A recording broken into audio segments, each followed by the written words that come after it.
Hey YouTube, I'm back with our deck profile. Today we're going to be looking at a Dark Irregular deck from Fire's collection. So this one focuses on the Blade Wings, which is like Reijy and his stuff. So, or his ilk. But yeah, the Blade Wings became a thing. Just like this guy, how he became a thing. And Infinite became a thing. It's really random. But it opens the door to some new cards in the future, really. When you think about it, sub-clans and stuff, kind of like what happened when Yu-Gi-Oh! Expanded into becoming very archetype-oriented. So this is going to focus on, like I said, Blade Wings. Nice thing is, they gave them a new Grade 3 Blade Wing Sullivan. He's pretty good. He's a lot better than Reijy, because he's not 10k.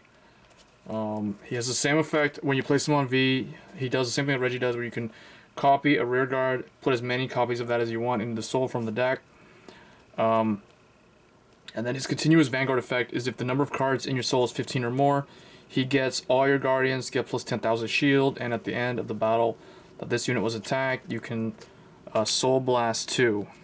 So he has that skill as long as he has 15 or more souls. When he starts losing soul, or when you drop below 15 soul, that effect goes away.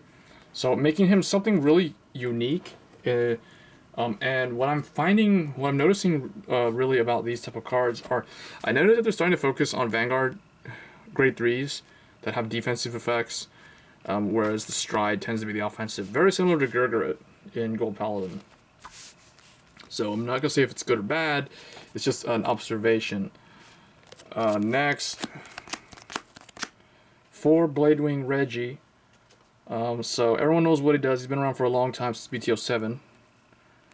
Ren used him in Season 2 in his match against Kenji. What he does is if you have 15 soul or more, he's at critical of 3 all the time.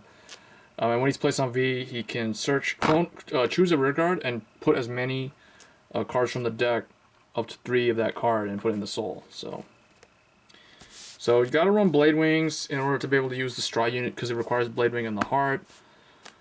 So yeah, Reijy and that guy.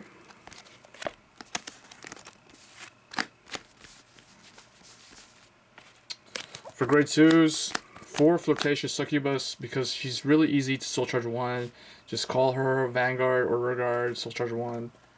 And then I am trying out 3 Decadent Succubus. I used to use this a lot in some of the older Dark Regular decks. It's pretty good with this deck, because if you do get if you open up with a lot of Grade 2s and 1s, you can rush the field, and that does help you Soul Charge a lot when she's Vanguard. 2 Amon's Follower, Psycho Grave. He doesn't require Amon.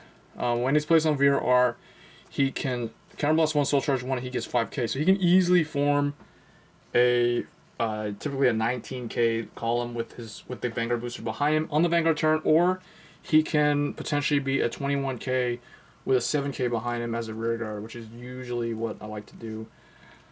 And then 2 Emblem Master. When his attack hits, you can counterblast 1. It's either Vanguard or rear guard. You can Soul Charge 3. This deck really focuses heavily on getting to 15 soul as fast as you can. That's why every Grade 2 in the deck has the potential to Soul Charge 1 or more cards. For Grade 1s, 4 March, Rabbit of Nightmare Land, Original Dark Irregular Perfect Guard, one of the coolest looking ones. 4 Stride Fodder. They don't really have that many other options, really, for Grade 1s, aside from, like, Doring the Thrusters, which I am running. So next we have 2 Doring the Thrusters. I only have 2. She's too hard to find now. There's no point, really, in bothering until there's a reprint or whatever. But, yeah, 2 is enough. Certainly better than none. 2 Yellow Bolts. He's a really good... If you have to ride him first, you can always just rest him and Soul Charge if you can't attack because you went first. So pretty decent, just to help get more Soul Charge in. And then the last Grade 1 is 2 Killing Dollmaster. So at the beginning of your main phase, you may put it in the soul, and if you do, you Soul Charge 2.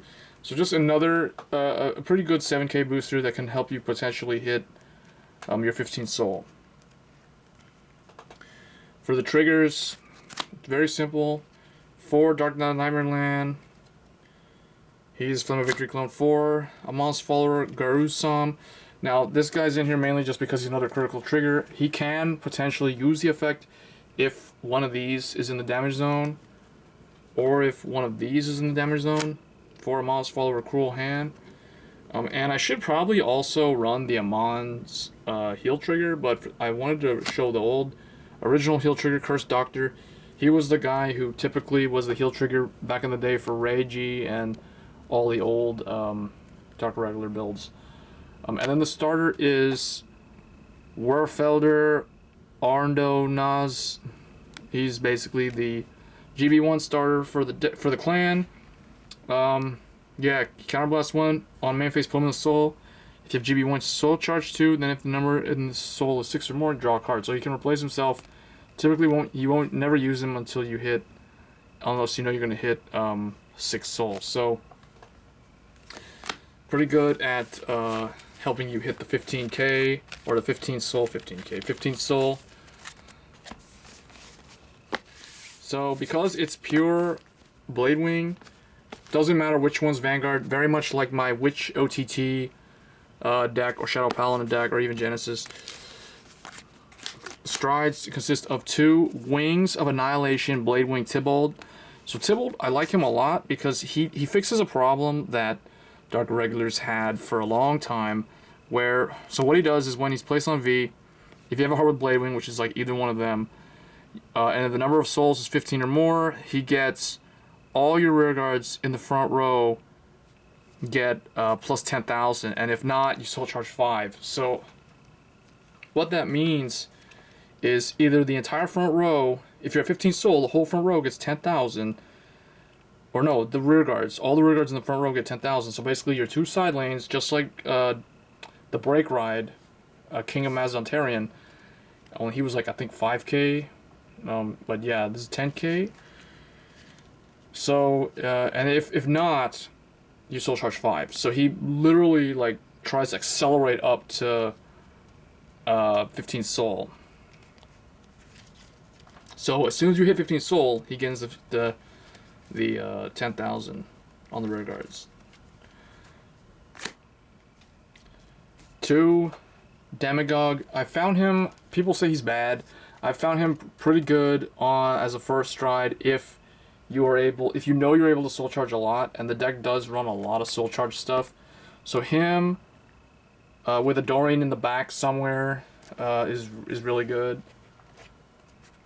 2 Kiss Kill Lyra. She's just one of the better on-hit stride units that exist in the game right now. And then, so 2 of her and 2 of that guy. And then, of course, the 2 Gillis to Rise. So if you run around 4 Gillis, all you gotta do is take 1 of her and 1 of this out. And then you put 2 more Gillis. So it's very simple. I honestly feel like 2 Tybalt is really good, so I wouldn't drop him to 1. But yeah, 2 Tybalt is really good. And Gillis is good, but yeah, this is kind of on a budget, so I didn't bother getting any more of these. So yeah, that's my Blade Wing deck.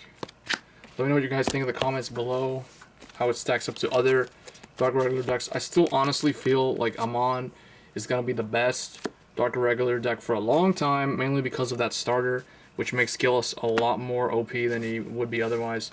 So anyway guys, that's going to be it for today, and hope you guys enjoyed that video, and I'll see you in the next one. Thanks.